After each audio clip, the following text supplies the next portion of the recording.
Chers amis, chers défenseurs des droits de l'homme,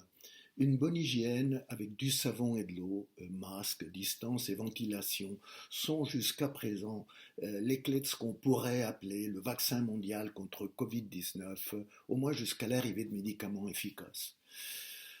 Avoir de l'eau et de l'assainissement a sauvé en fait et sauvera des centaines de milliers de vies.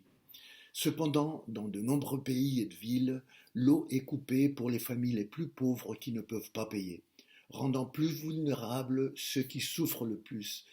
et en particulier les personnes âgées et les femmes qui souvent sont celles qui prennent soin de la santé des familles.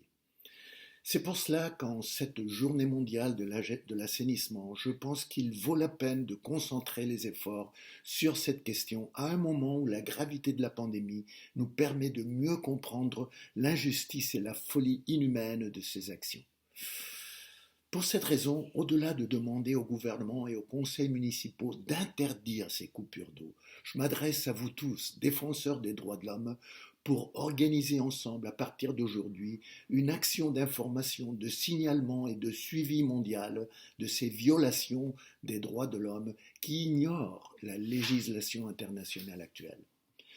Cet appel, en tout cas, doit aller au-delà de l'activation de ce bouclier social si nécessaire et urgent à l'époque de Covid. Nous devons faire de l'urgence posée par la pandémie une vertu permanente garantissant l'accès au moins à un minimum vital qui respecte les droits de l'homme à l'eau et à l'assainissement, à tout moment et en toutes circonstances, avec ou sans pandémie.